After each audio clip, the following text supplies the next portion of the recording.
Hark the bardic paladin, who sings and plays again. He tells the tales of glory, and weaves a magic story. He'll join you at your table, and ask you to share a fable. Heroes of humble origin, villains who must be fought again. No matter their skill or prowess, the people in life are countless. So we pray you heed our request. Enjoy this tale of sidekicks and sidequests.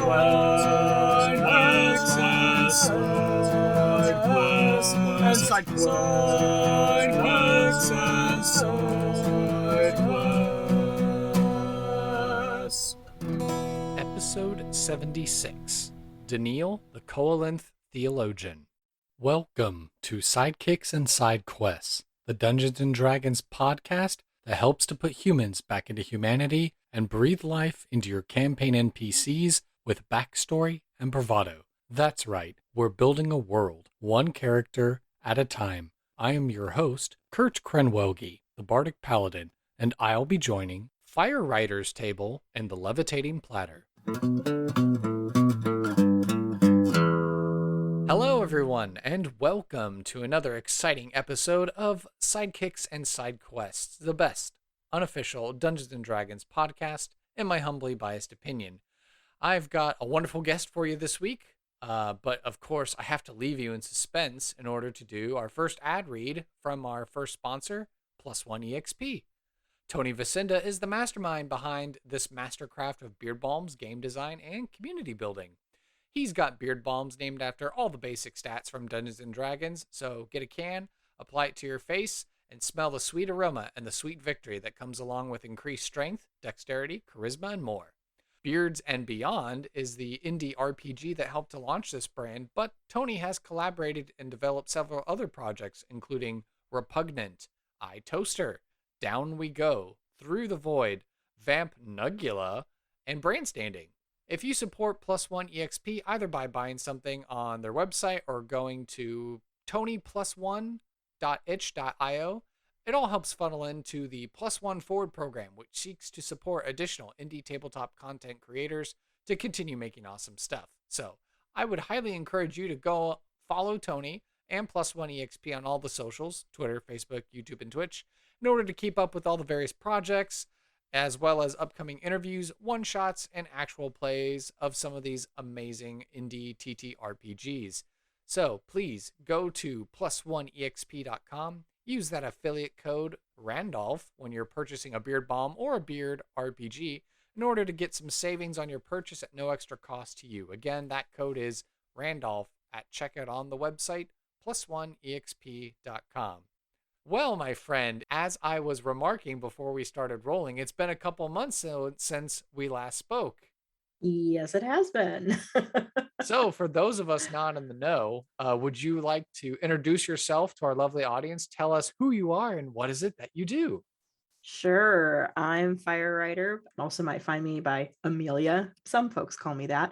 And I am the host of the Pixel People podcast. I was going to ask you, you go about it so naturally on your podcast and just your format and how engaged you are with the discussion, everything that like that. So it seems like you're a natural at the podcasting, but is it something that you've been doing for a while? I started trying to think back. It was about halfway through last year. So like no, that's not right. Or was it 2 years ago at this point? Yeah, it must have been. Oh my gosh. Like, what year is it? What year is it? Yeah, so like mid to late 2020. Yeah, I was gonna say, have you found it to be an enjoyable hobby? Yeah, I love doing it. It's one of the things that I kind of say about it is that it's completely 100% for me. I just want to talk to interesting people and talk about characters, and I just record it because maybe somebody else wants to hear it too. Yeah. And for those of us not in the know, would you like to kind of give us like the elevator pitch? What is it that you do on Pixel People Podcast? Yeah, the elevator pitch. I feel like I'm at work. No. Each episode, a guest brings a character that they find interesting or special in some way that they feel connected to from any various game. And we chat about that character and the role they play in the story and what it means to us and whether there's lessons to be derived from their story. And it's a conversation between friends and who just really enjoy geeking out on characters. And you were very gracious to allow me to be on your show, which listeners, if you haven't gone over and checked it out, that's the episode where we discussed the strange man and all things Yes. Red Dead Redemption universe, which Mm-hmm. I have to Mm-hmm. say I picked it back up. And so I've been in that Red Awesome. Dead mindset. So it's been Nice. nice to revisit it and think back on the episode and those deeper themes of Memento Mori and Yes. death and all that stuff. Yeah, that was a really good episode. And not only are you a podcaster and you run a very engaged Discord community, which is an app and a social media that I avoid as much as I can just because it just perplexes me. But you're also a streamer, isn't that correct? I am, yeah. I'm usually on 3 nights a week. And so, along with the Pixel People podcast, where you're, having a guest on and you're having these in depth discussions on specific characters, do you get to kind of do that same sort of thing while you're streaming? Because I think you play a lot of RPGs and you take time to kind of discuss, like, oh, what choice should I make, or what kind of character am I playing, or like, what's the cool thing to do in this moment? Yeah, yeah. I really like to, have them feel like they're part of the game too. I mean, they are part of the game when I'm streaming. So, but yeah, so sometimes we'll be talking about the characters that we're interacting with, or when someone new joins the community, I always like to ask them, who their favorite characters are and why, and it usually gets, and it gets a really nice conversation going in the chat wherever, I'm like, everybody tell your favorite characters. I want to hear them again because they change and it's great. So that's always fun. And then other times we're just goofing off and I don't know, being gross or whatever. Are there any particular games that you're playing right now on your Twitch stream? Yeah, my regular rotation right now is Fallout 4 and Fallout New Vegas, Skyrim and Dragon Age 2 right now. Ooh, interesting. And so you just kind of alternate between games and stuff like that so you don't get too burned out. Pretty much, yeah. Awesome. Well, since you mentioned a number of very fine RPG games, we, of course, on this show like to go back to the days of the grandfather game that kind of kickstarted this whole thing. And we asked the question of, do you currently or have you ever played Dungeons and Dragons before? I do not currently, but I definitely have, starting in about high school through, let's see, probably till about, I don't know, till everybody kind of started having kids and it was really hard to get together and, that kind of thing.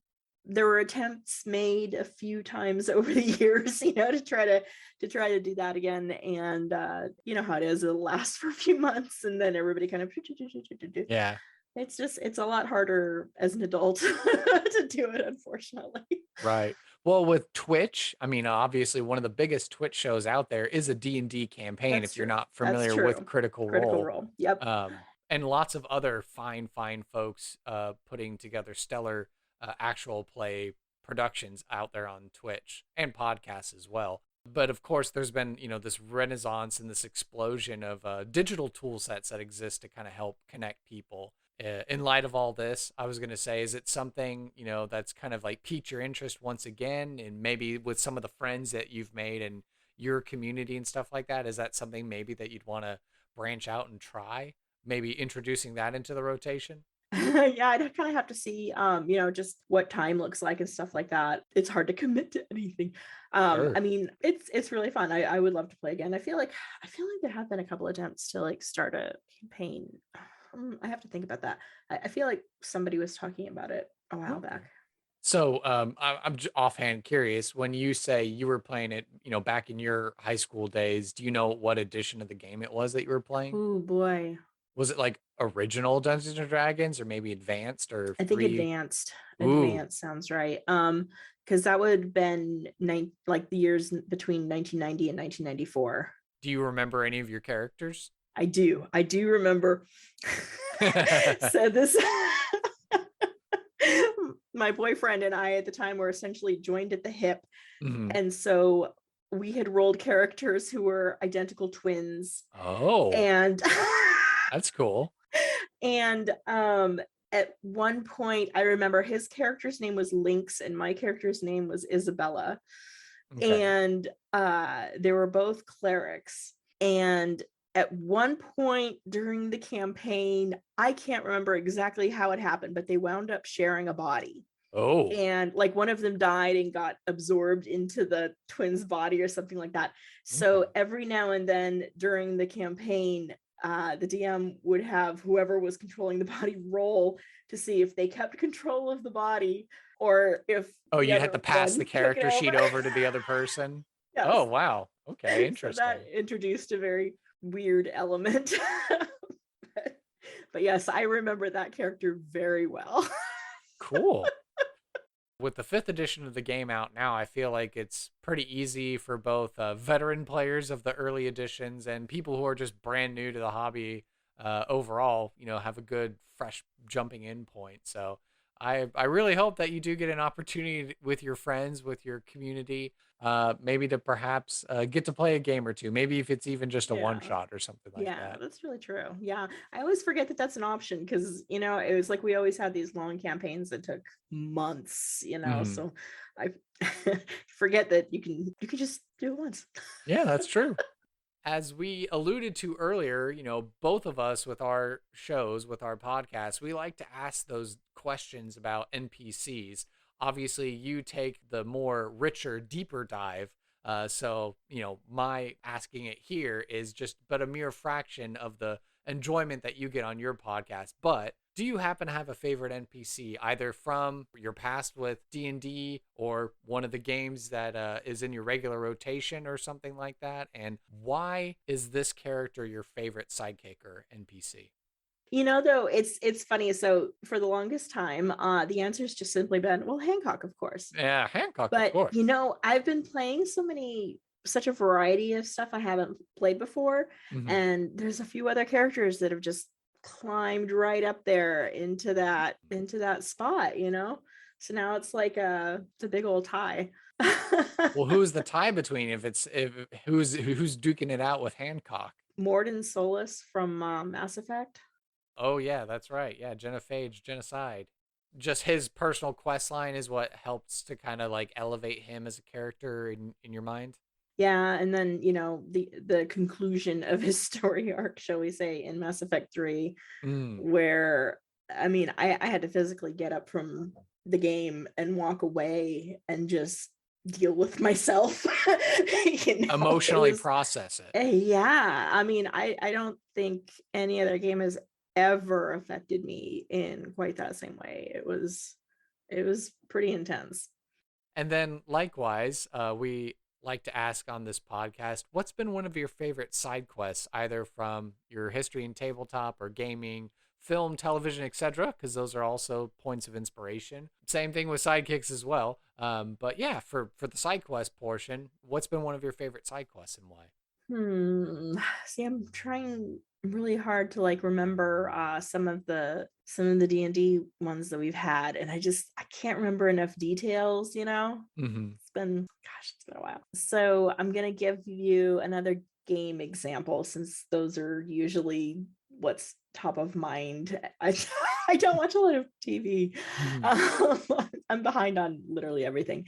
Hmm. So my favorite side quest is from Fallout 4, Hmm. and it is the Silver Shroud side quest. Ah, very fun. What sticks out about it in your mind? The voice acting of Courtney Taylor when she's hamming it up, because there's an option in each one to speak as the Shroud, Hmm. and she goes for it, and it's hilarious, and it's just it's so what's the word I'm looking for? It's, making fun of itself. It's Like she's being a parody. oh, it's great. It's wonderful. I just, yeah, it tickles me every single time, and then the can you save Kent, and that big ending, and yeah, it's a good one.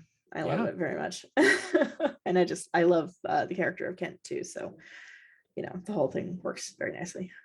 All right. And then we like to end our personal interview section of the show with the question of what are you passionate about and why? That's such a big question. I am passionate about, I really like bringing people together. I love getting to know the people in my community better and watching them make connections with each other, and from people who wouldn't have met each other otherwise are now really good friends, and that's pretty cool. Yeah, community building. It's such a great feel. Yeah, it's such a good feeling though to assist people in making those connections. Well, we've learned so much about our wonderful guest Amelia that I think it's time now we head into some NPC creation.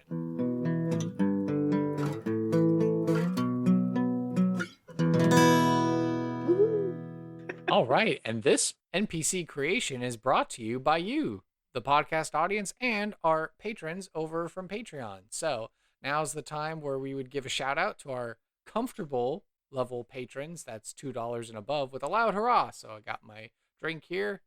Miss Katie Downey, aka Goblin Katie. We say cheers. Like I said, that's $2 a month and more, and we'll give you a shout out on the podcast. But Katie's actually our highest tier patron, the wealthy level, which is just $4 a month. And so that means she has added an element of chance to our random tables. So it could be that while we're rolling up a character that we might hear some of those responses. If you would like to join the cheapest podcast Patreon community, go and check out the show notes below, go to the podcast website, or just go directly to patreon.com/sidekicks and sidequests to find out more about our 3 tiers, $1, $2, $4, and help us expand our operations at the Levitating Platter in this demi-plane and worlds beyond. All right. Yes, so this part is NPC creation. So as we were discussing before we started rolling, you were going to randomly generate a character today. Is that correct? I am. Yes. All right. So you have the old-fashioned way. The old-fashioned way. Well, the benefit of character creation now versus in advanced Dungeons and Dragons is that we have more different kinds of dice to roll. So not just D6s. So if you I had a full set. Oh, wonderful. I had bags and bags. So, man, I wish I knew what happened to them. Sorry. Well, we like to start off NPC creation with a name for our character. And so if you would like to get a D20 and roll that and let us know what your result is. I gotta tell that I'm doing a 20. Okay. Oh, I see what you have to do. Okay. 8. 8. Okay. Your response was provided by previous guest, Anson Jablinski, and the name we have is Daneel. Daneel. Yeah, Daneel. Daneel. Okay. What is going to be the ancestry of our character? This is where we need to roll 2 D10s for a D100 effect. 2. And stop. A 1 and a 9. So 19? Yes. Okay, interesting. So the category of ancestry that we have is goblinoid. So that means that you could have like a regular goblin, a hobgoblin, a bugbear, or a Koalinth, which in 5th edition D&D, I believe means basically like sea hobgoblin. So something in the category of goblinoid. What do you think Daneel is? I like the sea hobgoblin. So Koalinth? I'm not actually too familiar with these, so because I've never had the opportunity to really use one. So let me just very quickly here behind the scenes pull up some notes. Let's see. Savage undersea race, mainly inhabiting the inner sea. They were known as sea hobgoblins. Similar to hobgoblins in appearance, but very brightly colored and possessed gills. Coloration was generally lighter and their skin tone was of a green hue. Other aquatic adaptations include webbed hands and feet, as well as a more slender form. Known for ferocity similar to that of normal hobgoblins, they held strong hatred of elves deep enough to affect their decision to forge alliances, preyed upon any beings they Mm, came across, and were highly disagreeable. And unlike the majority of aquatic races, Koalinths were equally able to breathe fresh water and salt water without difficulty. So that's a fun fact. nice. And of course, we can take that lore as it is, face value, or we can kind of play with it as we like. But Daneel, Yeah. the Koalinth, or Sea Hobgoblin. I Okay. love it. Yeah. All right.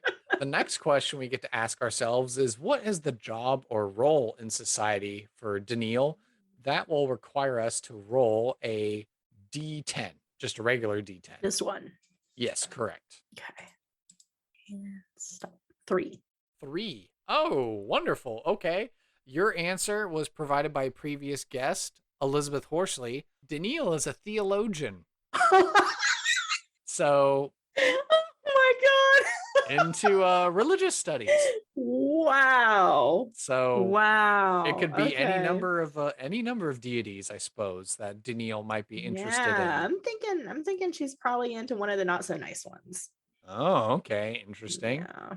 And then let's see, the next thing we get to roll for before we take a minor break on dice rolling is we need to figure out how old the character is. So let's roll a D8 for an age range. Okay, so 1d8. Okay.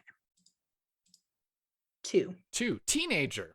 Okay, so a very young theologian. So There's a story here for sure. exactly. There is a story here. Well, maybe we can explore some of that story now because this question or this part of character creation is now we need to describe the physical appearance of Daneel, the sea hobgoblin theologian teenager. So when you think of these criteria, what comes to mind and maybe what is the backstory that you're already thinking of? So she does have like a dark green skin. You mentioned like the gills. I think she's probably got kind of like long stringy hair. She has green eyes, like very dark green. And yeah, that's kind of what I got. Okay. Sorry, if I was writing, I'm sure it would be much more. It's just hard. I write better than I talk sometimes. I'm looking at some of the artwork that's been generated by Wizards of the Coast. Okay, yeah. And I'm honestly looking at this, and the thing that kind of jumps out to me is that Jerry Bruckheimer, Pirates of the Caribbean, Davy Jones sort of vibe. Like how Kind Davy of Jones's crew was like would have like have like seashells and barnacles on their barnacles face. and Yeah. sea life, wildlife Yeah. integrated to them. Is any of Mm. that happening with Daneel? I think she's really young. So she True. hasn't really had a lot of time to develop a lot of that. But I think Okay. she's probably got, some starts of some barnacles. Okay. Like a coral reef Maybe mantle just or like something like that. probably not that much, but just like little spots starting to show up on like her back, the Okay. spots that don't get disturbed as much. Okay. So, And in another 10 years, she'll probably have like a more developed reef, but okay. it's just starting right now. And where are we finding Daneel? Are we imagining her like in a sea underwater lake environment or a swamp environment maybe, or is she in a town or civilization or something like that? Where are we I think finding she lives in like a port town. a port town? Okay. Yeah. So she kind of, she has a place that's kind of down below the town a bit, because she's probably thought of as pretty weird anyway. Because there's, but people are coming to her because she's probably got, the potions or whatever that they need and work a little magic, all in the guise of religion, of course. And Oh, okay. and so she lives down there right at the entrance to the water, so she can kind of go back and forth. Okay, so is it like so you were describing down by the water, so I imagine like this was like you said it was like a port town. Is it something like where it's like some major serious like sea cliffs and stuff like that going on? So it's kind of like you have to actually journey down the cliffs and then Not that's that steep, but not that kind of steep. built into a hill, Okay. So like the top of the town kind of be up higher, and then it kind of trails down a little bit towards the coast. Is she living by herself or is there like an actual enclave or small community of these Koalinths, these sea hobgoblins that live there? No, she lives by herself. And so you were describing kind of like this deity figure that she serves, and you were indicating that perhaps it's maybe evil. Can we I don't explore that a know. little more?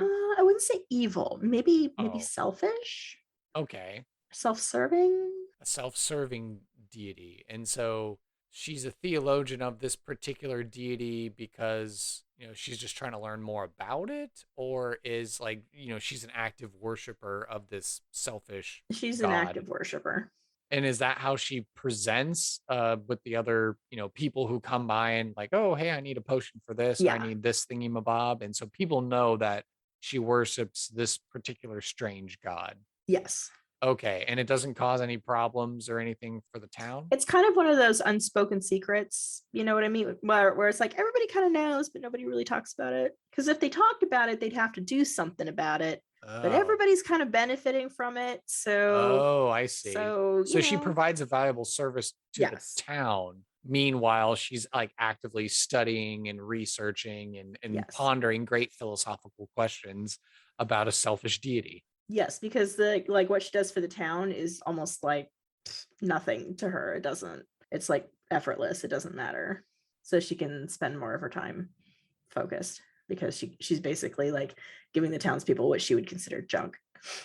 Oh, interesting. So, what does she consider junk that the town deems valuable or like, oh my gosh, we can't live without this? Sure, like healing things and stuff like that.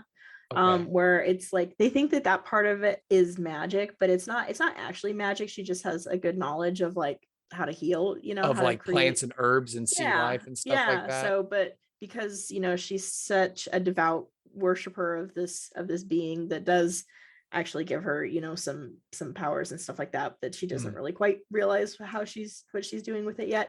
I'm making it so complicated.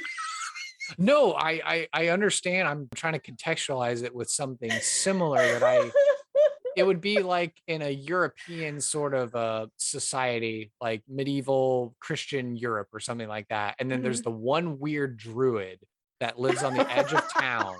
And everyone knows, like, oh, we can't actually, she's a pagan and she Yeah. worships this crazy pagan deity. We, That's we're yeah, that's kind of Christians. the same vibe. Yeah, Yeah, yeah, but that's we yeah. go to this pagan woman because she Mhm, has this knowledge of all the local herbs and stuff like that. And when you're really sick and you mhm. going to the priest or something like that doesn't help, then you just go to the pagan druid woman and she can give you a salve or something like that, and your Yeah. rash and stuff will go away. Yes. Okay, all right, I can track with that. Yes.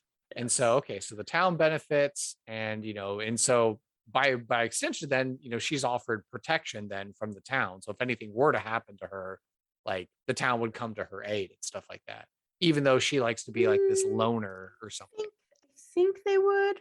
I think some of them would. some of them I would. don't think all of them would. Okay. Yeah. So there's probably Yeah. some of those, like like with my analogy, probably the more religious people in the town are like, oh, Mhm. she worships this pagan deity figure and that's weird. But other people are like, yeah, but she actually provides something cool and useful. And so let's Yeah. not drive her off. Let's not be hasty Yeah. Yeah. now. Okay.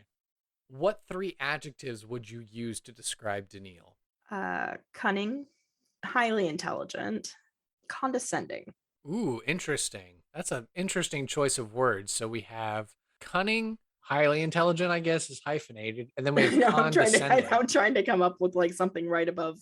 It's just That's they an were interesting failing me. combination. Yeah. The fact, well, I Mhm, mean, it makes sense. She's a teenager, and so she's going to mhm, think anyone else that doesn't follow her ways, like, mhm. oh, you don't know any better, and I know Yeah. better than you.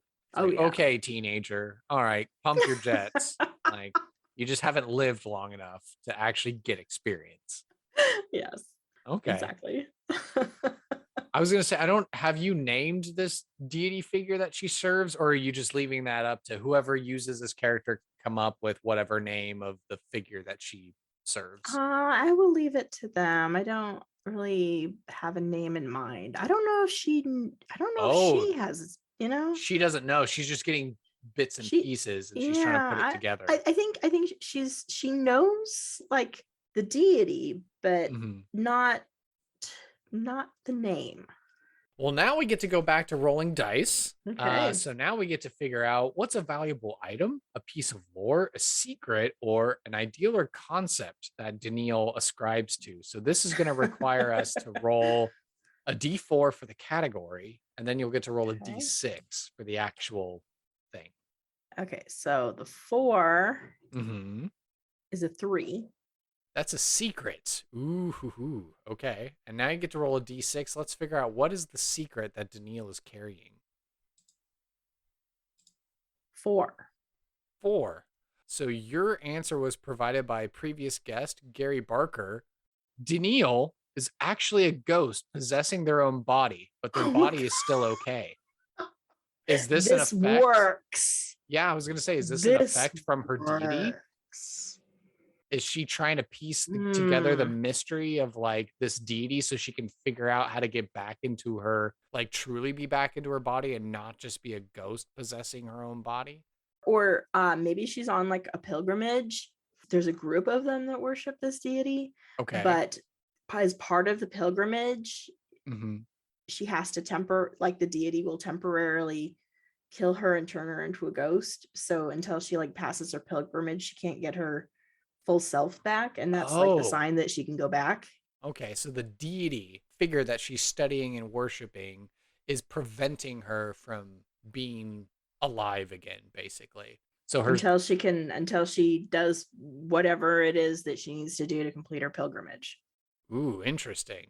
That's so weird. Yeah, because I know in Gary's specification it was like, but the body's still okay. The deity has a specific interest in Daneel being a ghost and being a ghost possessing her own body, but preventing her body from decomposing and giving it away the fact that she's technically undead. Yeah. And again, we're leaving it up to the mystery of for the DM to figure out as to what that pilgrimage is and what she needs to do in order to get her body back. Yeah. All right. And then the next thing we get to roll for, unless you're inspired, but you can roll a d12 and we will randomly generate a side quest. Or like I said, if you're inspired, lay down a side quest if you've already got an idea for one. Let's do a random. Okay. So a d12. I'm kind of digging the like rolling with the punches here. Sure. All right, we got a 4. 4.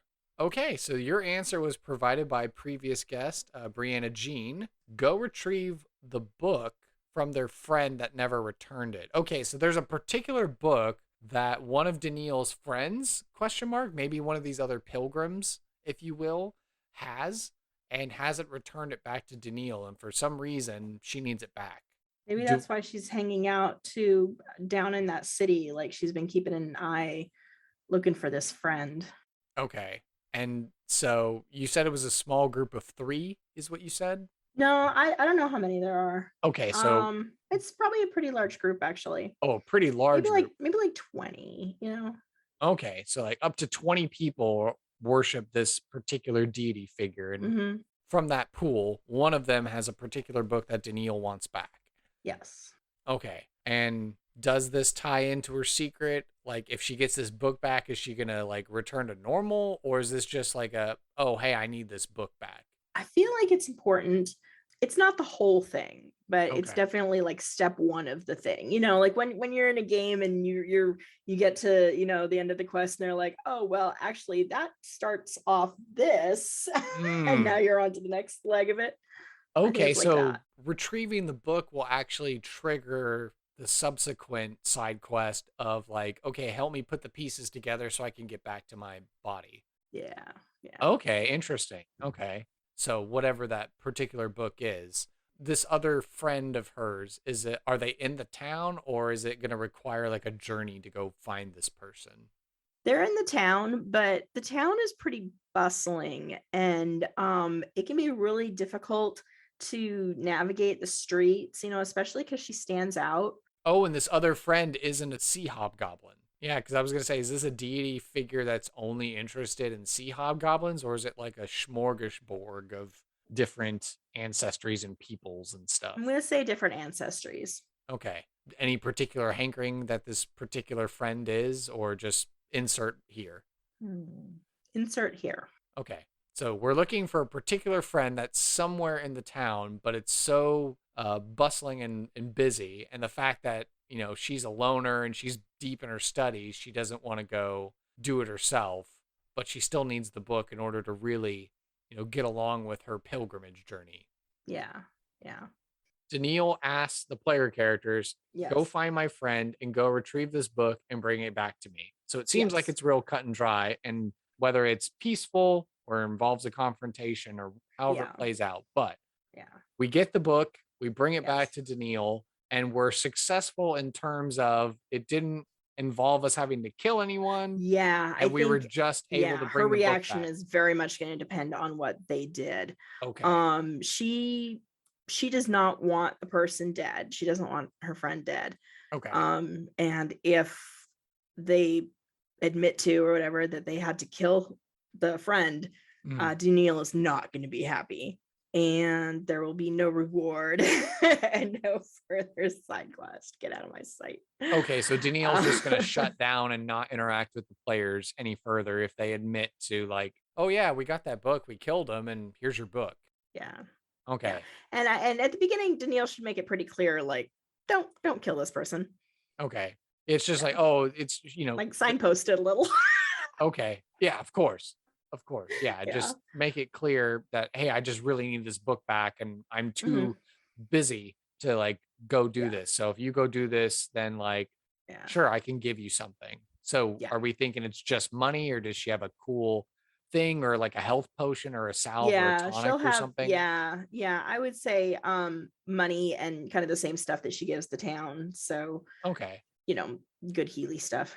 Good Healy stuff. And then as well, we discussed that possibly does she invite the players in as far as like, hey, actually, I'm a ghost and possessing my own body. And now I can feel like my pilgrimage is coming to an end. So if you just help me with these other things, then I'll be back to me, I guess. Yeah, by keeping the friend alive, they've earned her trust.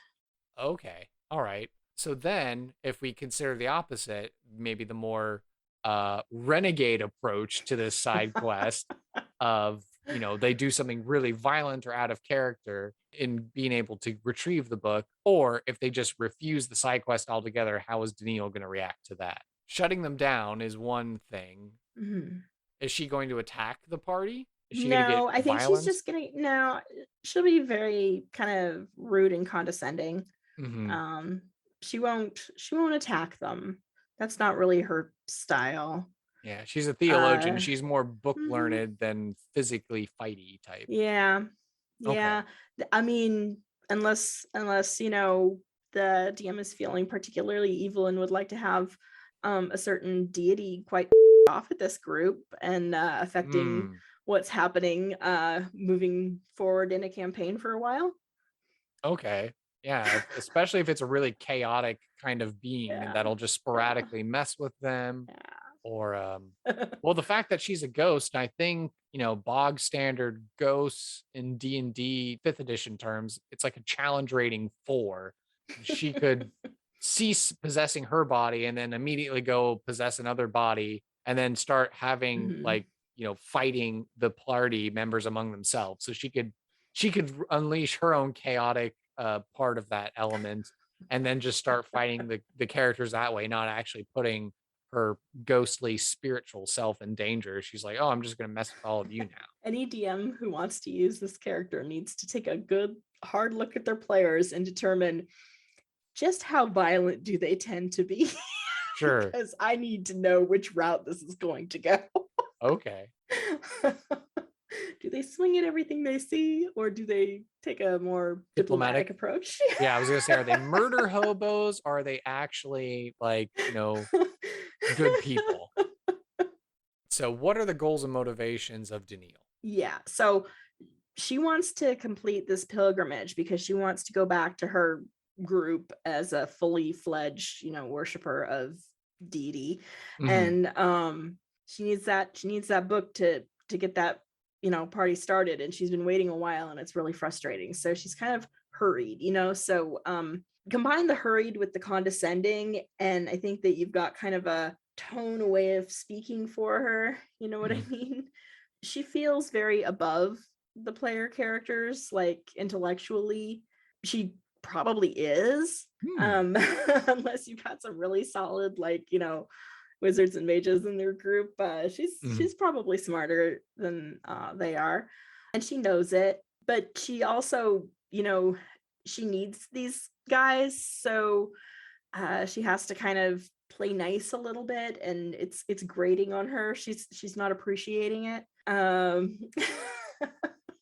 So I don't think she necessarily has an accent, but I think that she just has a very hurried and kind of almost a little irritated that she's trying to hide it So she quality. sounds like a typical teenager, like, oh Oh my gosh, yeah. you guys. Ugh. Yeah. Yeah. Well, we've learned so much about Daneel already that I think it's Yeah. time that we head into a random encounter.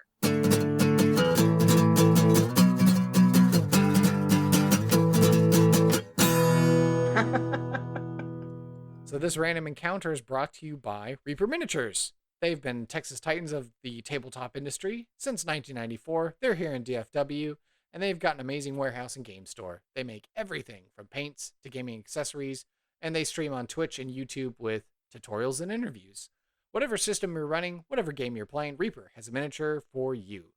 Every time you shop with them and spend at least $40, $50 on your purchase, they're going to give you a cool new mini of the month. And this mini of the month is always something new, so all the more reason to check back and shop often. I know that I recently received another gift card after the Christmas holiday, so thank you, Reaper. I was able to use a portion of that, and I bought the new special mini that just came out for the relief efforts for Ukraine. It's a little Kenku bird bard, so it's like a little bird, and it's got like a lute, and it's supposed to be based off the national bird of Ukraine. And so if you get this mini, I know it's priced $9.99 right now in the store. And of that, $7.50, I believe, is supposed to go towards UNICEF for Ukraine efforts. So you can go ahead and pick that one up in the store. Also, right now, they're gearing up for ReaperCon in Denton, Texas in September. So, keep your eyes peeled on them for updates on that. If you go on over to their Kickstarter, Reaper Miniatures Bones 6 Tales from the Green Griffin is live. And so you can either pledge at $10 or $125, and you customize that with their pledge manager, and you can get a whole heap of miniatures, more miniatures than you think possible. It's amazing. And like I said, this is number 6, so they've been doing this for a while. You could definitely add to your miniature collection very quickly. So visit my website or go in the show notes below. Use my referral link whenever you're wanting to go shop with Reaper Miniatures. And by doing so, you're supporting Sidekicks and Sidequests. Because by clicking that link, you're helping to track the traffic that our show directs towards Reaper Miniatures. So the more traffic, that means more Texas powers for us to combine. So again, go check out that link on my website in the show notes. Use that link and be sure to follow Reaper Minis on Facebook, Twitter, Instagram, Twitch, and YouTube. And so, with the random encounter section of the show, we like to do a little role play, a little vignette with the character. And so, since you led the charge with Daneel, I think it's only fitting that you get to channel your inner condescending teenager and get to bring Daneel to life. And so, the question I have is, so who should I be in the scene? Am I going to be like a random townsperson? Am I going to be one of my podcast adventurer characters? Am I going to be this deity figure? I don't know. What kind of scene are you interested in showcasing Daneel in? Let's do the one of the podcast characters. Okay, so we've got 4 different ones to choose from. We have Duncan. He is the recklessly brave adventurer for hire. He's happy-go-lucky. We have Sonia. She's the warrior woman, a barbarian who multi-classed into paladin recently. We have Korak. He's the lawful, evil, arcane trickster dwarf, rogue type. And then we have a brand new character, Chrisley, who is the shy herbalist, wood elf druid from the Woad. And so those are our 4 flavors of characters. Unless you feel like none of those fit, then we can create a brand new one, I guess. Because number 4 would be funny because it said that they don't like elves at all, but like all the other features of that elf would be right up her alley. I feel like they would kind of get along. Interesting. Except for the whole elf thing. So Okay. that might be an interesting one. Just To see how it put a plays little out. animosity in there too. Where we last left our hero Chrisley, after meeting up with Pathos Anthropoi, the Zotani Nimi, in her woad after successfully navigating Arinth through the Feywild. They were able to successfully drop Arinth back off at university. And so it was a long time of journeying with the Zotani Nimi and getting to learn more about their religion and their culture, and just how it is. And so through that series of events, I guess I have to say that Chrisley, the shy herbalist wood elf druid, for the first time, now is one of these new Zotani Nimi. She is multi-classed into cleric, and she has her sketchbook, but now she has her very own grimoire with vellum pages, and so now she can access like the lifetime of memories that this Zotani Nimi culture has developed. So she bids Pathos farewell, as he says, okay, well, let me take this new knowledge that we got, let me think on it, come back to me, but you go on and continue your journey because, you know, you have a responsibility to your people in the Woad. So go and do that, and then you can regroup with me, and we'll figure out how to rebuild the Zotani people. And so it's not that long after that Chrisley finds herself in a seaside town, and as she's, you know, on the outskirts of the town, she's on the beach, she looks and she sees this curious dwelling kind of at the bottom. The rest of the town is up on the hill, and there's the docks and all that stuff, but she's drawn to this little, maybe it's a hovel, maybe it's a shop, maybe you can describe that, but Chrisley's drawn to it, so she starts heading that way. It is kind of a hovel, but she would be hard at work inside. Is it like a driftwood, sort of like a put together structure, or is it like properly all fastened and manufactured? It's not manufactured and like perfect. I mean, it's clean, it's tidy, you know, but it's amateurly put together.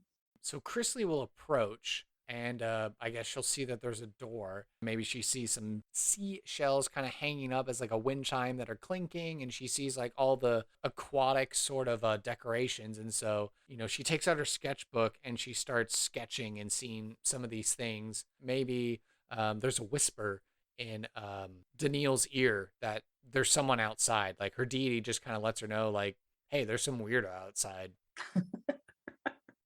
Yeah, she's been pretty deep in her work. She's probably whipping up some badges for the townspeople, but pretty involved in what she's doing. Maybe studying a little bit with her deity, yeah. So she'd go to the door, kind of toss it open, and Chrisley will be startled because like the door just all of a sudden flings open because Yeah. she was like working on a detailed sketch and stuff like that. And as a note, because of now she's a Zotani Nimi, her art skills have like increased like tenfold. So I kind of described her art style as being like Arthur Morgan-esque, like in Red Dead Redemption 2. But now that she has access to like just lifetimes of memories of other artists, Wow. it's like a parabolic up. Dang. It's like she Yeah. went from Arthur Morgan to like Leonardo da Vinci and Michelangelo put together. Oh my So, God. so like just super detailed. That's why she's so engrossed in the She's seashells and like drawing whatever a else. photograph. Yeah, she's drawing a photograph basically. And so Yeah. you slamming the door open startles her, and she's like, oh, oh, hello, lovely seashells. Ugh, where are you? What do you want? Oh, you look at her in the eyes and you can see like the colors shifting a little bit. Her eyes flutter for a moment as if she's like instantaneously like drawing back on memory to see if she has any idea of Koalinth or sea hobgoblins. And so she takes a moment and she like steadies herself. Uh, oh, sorry, forgive me. That's something new. You Koalinth, sea hobgoblin, right? Genius you are. Well, forgive me. It's my first time seeing a hobgoblin, but it's also not my first time seeing a sea hobgoblin, if that makes sense. No, none Oh. whatsoever. Have you ever heard of the Zotani Nimi or the Zotani? That sounds like gibberish. She was gonna like pull out her other grimoire and start showing it off, but she just like is like, oh, okay, she's not really interested. Wait, what's that book you have? Oh, well, this is what I got when I became a Zotani Nimi. It allows me to see all the memories of ages past. And so it's my job to, I guess, now not only fulfill my quest for the Woad, but to like help add into living memory. And all of that is within that book? Yes, yes, it's extremely light, but I tell you, a god's worth of knowledge is contained within it. I need to see it. I need to check it. She kind of apprehensively like opens it up like just a little bit, and again, it's not a very thick grimoire, but she opens it up, and then you can see like there's moving pictures, almost like a film, like a living thing on a page.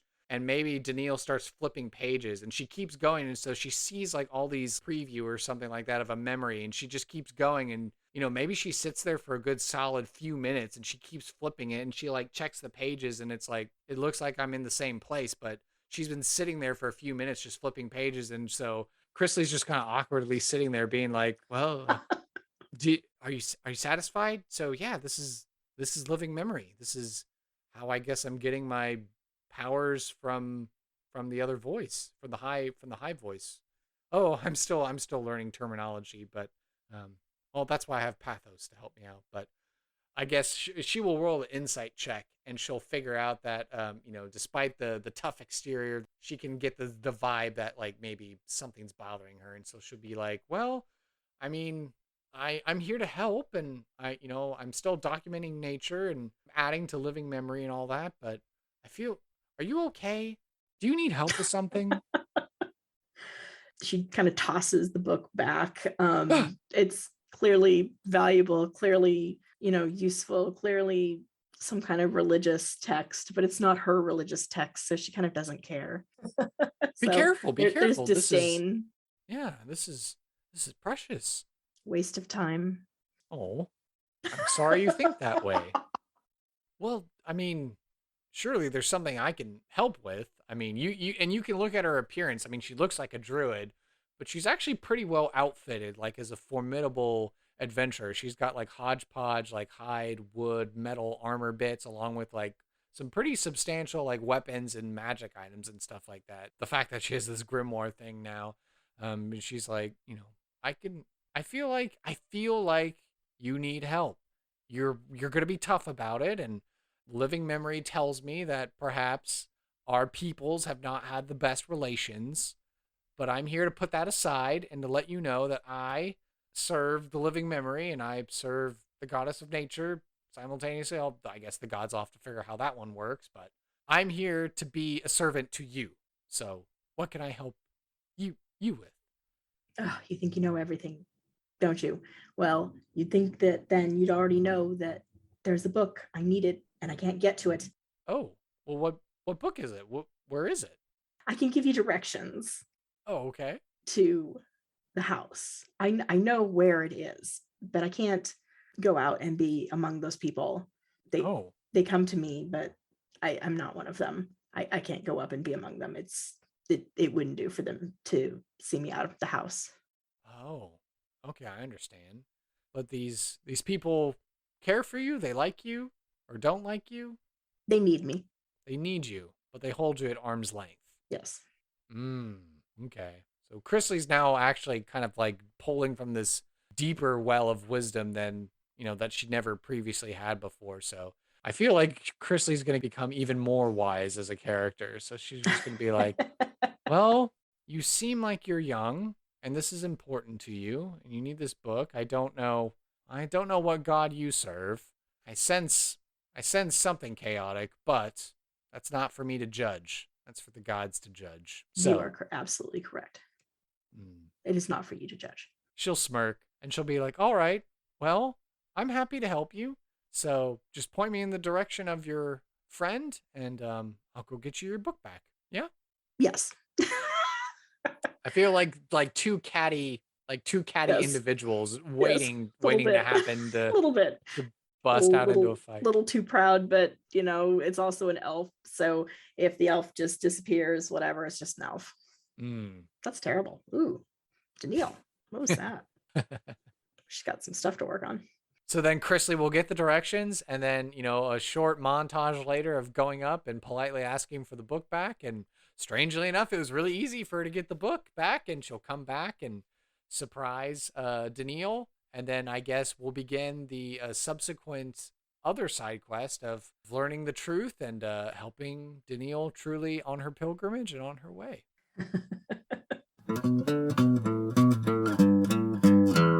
and scene.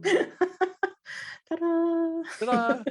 Yeah. So what did you think of our little random encounter there? How do you think it was getting to kind of step into the shoes of Daneel? Daneel's got some stuff. She's there's some stuff in her past, I think. She's got some bad attitudes. I don't like them. Well, not every character that we make on this show is necessarily going to be lovable. Yeah. But I Yeah. mean, they're still a person nonetheless, and so we have those facets of the human story to explore just as well. That's true. That's And true. so if we can help a party maybe to get invested in Daneel and oh, you're just a little stubborn emo goth kid. Don't worry, we'll take you under our wing and we'll She make you really feel is. loved. She really is. Yeah. Well, the She's fact that goth- she's literally a goth Koalinth. ghost trapped in her own body. Yeah. What happened? So emo. Well, as we're starting to get here into the final thoughts section of the show, of course, we like to ask our guests their thoughts and feelings of the show. You know, not just the random encounter section, but overall, you feel like it was a good time on the show? Yeah, this is really fun. Just let my imagination go for a walk here. All right. Well, excellent. I'm glad you had a great time.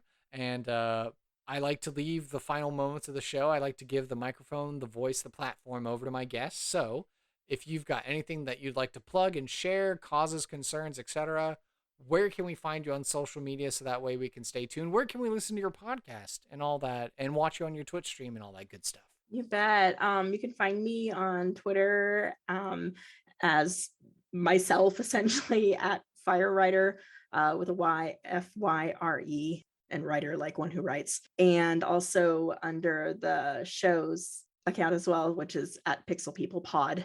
You can listen to Pixel People on pretty much everywhere. It's on all the big ones, you know, Spotify and Google and Apple and all of that, which is nice. And so just go to your favorite one and just search it by name. The subtitle is NPCs and Us. And I'm on Twitch also as FyreWriter, same spelling. Come on in, say hi. Tell me who your favorite character is. And then if I'm not mistaken, you also have a Discord and a Patreon as well? I do. I have one of each. The Discord is Campfire. I can give you a link for it. Yeah, we'll somewhere. stick it in the show notes so everyone can find that a little easier. I know Discord is a little it's a little unique with their names and the URLs and all that. Yeah, so. it can get really tricky. So that's probably the easiest thing there. The Patreon? Yes. It must just be FyreWriter. Check the show notes below for the accurate information. All right. Well, awesome. Miss Amelia, Miss FyreWriter, thank you so much for your time. We can't wait to have you back on the show, creating another character, or maybe perhaps going back through your old character sheets, and maybe you want to turn one of your old characters into an NPC or something. Bring Isabel and Lynx back. Yeah. Oh my gosh. Rise again. Thank you for listening to this episode of Sidekicks and Sidequests. Be sure to subscribe to the podcast through Apple Podcast, Google Play, Spotify, and Overcast, or feel free to save the RSS feed to use the app of your choice. Visit our website, sidekicksandsidequests.com, for links, write-ups of the NPCs, and to learn more about the show and the guests who have been on it. To stay up to date and interact via social media, you can follow the podcast on Facebook, Twitter, and Reddit by searching for SideKQ Podcast. I would love to talk D&D and showcase your fan art, stories of how you used our NPCs, discussions, and commentary. If you would like to hail the bard, simply send an email to sidekicksandsidequests@gmail.com. To help this show be the resource it's meant to be, I ask that you please leave a review on iTunes to help spread the word and share our podcast with your friends and family. Whether you're a veteran player or an aspiring dungeon master, or you've never played Dungeons & Dragons before, there's something here for everyone, and I want to hear about it. And finally, after 2 years, I've decided to open a Patreon for Sidekicks and Sidequests. If you love this podcast and you want to help us grow and expand our operations, I would appreciate it if you would go on over to patreon.com/Sidekicks and Sidequests. No matter your lifestyle expenses, we have wonderful rewards at every level of Patreon membership tier. Your name on the wall of the levitating platter, a loud hurrah on the podcast, or the possibility to introduce an element of chance to NPC creation. Sidekicks and Sidequest is unofficial fan content permitted under the fan content policy, meaning I'm not approved or endorsed by Wizards. Portions of the materials used are property Wizards of the Coast, copyright Wizards of the Coast, LLC. Thank you for your support, and I'll see you at the pub next time. Bar to rock on 1, 2, 1, 2, 3, 4!